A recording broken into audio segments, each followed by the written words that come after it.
We're joined by Justin Tooth today, Executive Chairman of Ferrum Crescent Limited. Justin, how are you doing? Good afternoon, Alex. I'm very well. How are you? No, very good. Thanks for joining us, especially on your Wi-Fi Skype. Just your announcements on your announcements on Friday. Your two RNSs. Yes, please. Yes, the first was a standard quarterly report with cash flow statements in, and that's actually due at the end of the month. But we thought that it was a good idea to put that out early. And the other was an extension of our option with regard to us acquiring the zinc projects in Spain. The company that we intend to buy is called Quest Iberica, and we had a 6-month option struck back in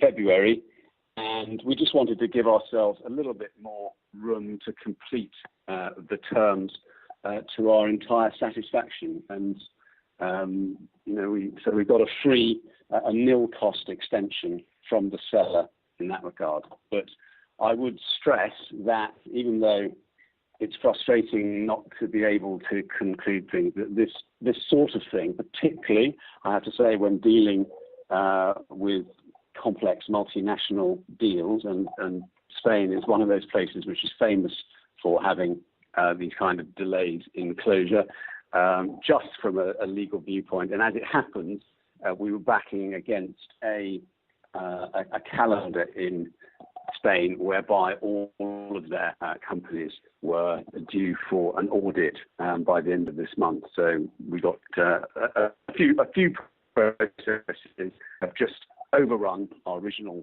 timetable, but it's still absolutely the case that this deal is going to happen. And that's why we made this announcement. If we thought the deal wasn't happening, we'd be making a very different sort of announcement. So this announcement should, if anything, give people confidence in our intentions. The seller wants to sell it. I'm the buyer. I want to buy it. The money has been put aside and is there to complete the transaction, and the price is agreed. So what we're really talking about is just crossing a few T's and dotting a few I's to make absolutely sure, for the sake of the company and its shareholders, that we've got the very best deal structure. And I'm very confident that we'll get it done within the next few weeks. Oh, no, that'd be great, because I watched how the markets reacted on Friday, and I would say it was a little bit over the top, to be honest. Yes, I agree. I think that we're still an extremely cheap company for what we've got and what we're doing, but our share price does have some volatility about it. We do have a lot of followers now, and sometimes followers in small cap companies like to trade the stories on the face value of them rather than the underlying value therein, and that's fine. That's their prerogative. In the 4 months since I've been at the helm of this company, we've got a decent trend. We've addressed a lot of issues, and we can cover those off as you wish. But I do think that we're still extremely cheap, and that any discount that's now in the price as a result of this extension of the option would be a very good opportunity for people on that basis. I've got to say, you must be happy that you picked zinc at this moment in time in the market. Yes, that's exactly key to the story and the strategy, which I picked up when I came in as a non-executive director, and I'm extremely happy that we made the right call there, and we've got the right target. We're going to complete on it, and I think that zinc is going to remain a very interesting story for several years to come, and we're going to be very well positioned in that subsector. So obviously FCR and Crestgate, you guys are pushing forwards to sign the Spain deal. I've got to pick up on the moonlights. Your quarterlies, sure. They were out for the moonlights on Friday. Yep. Everybody looks at the Moonlight project in South Africa. Yes, I mean Ferrum's lead project is the iron ore Moonlight project in South Africa. We have a mining right there. It's a well-known deposit. It has a very good metallurgy and geology to it. We've got the mining right in good order. We have been having a lot of interesting conversations over the course of the last couple of months since you and I last spoke, which I think was in early May. And we've announced a couple of things that we can announce. There are always conversations going on with companies and partners, not least of which is our named financing partner, Ovation or BDI, which is a local Black economic empowerment qualified investment company. And we've looked at a couple of other processes which could rationalise value from the Moonlight project. And as I said, when I was doing these discussions back in April and May, I wanted to find some competitive tension out there so that we can really shore up what I think is the innate value within that project.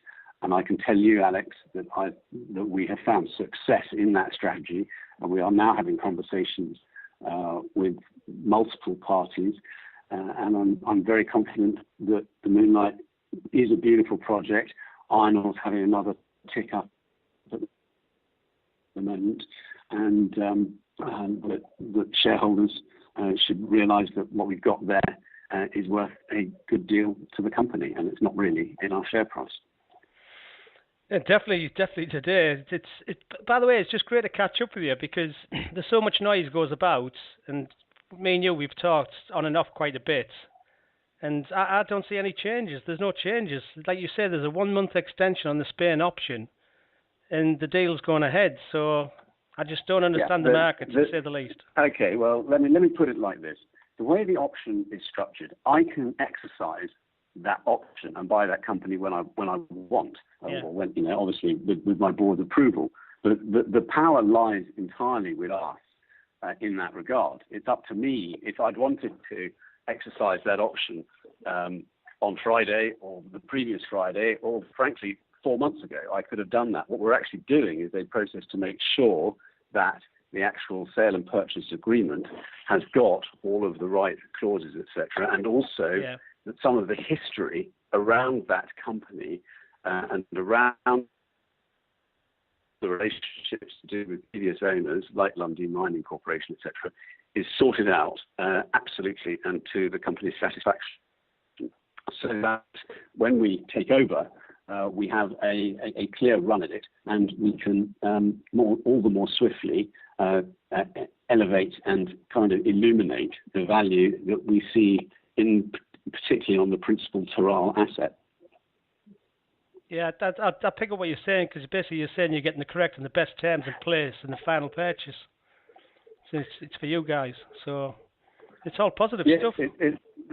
Nobody is stopping us from exercising that option. As I said, both sides want it to happen. The money is there. The price is set. It's really just a complex administrative process. The seller is actually headed to Spain at this very minute to tackle some of these administrative issues. We've now learnt a good deal more as a part of the whole 6 month process about the operating environment and about the options and the viable pathways that we have to take this forward. So it has been a very informative and a very busy process. And as I said, this delay, very common in these kinds of deals, and should only really be giving comfort to people that we're working in the deal's best interest and in shareholders' best interest as well. Justin, thank you very much for giving this exclusive to LSE Share Talk, and hopefully I can catch up with you in the near future. I would like that very much. Thank you, Alex. All right, thank you. Thanks very much, Justin, for giving us your time. Bye-bye.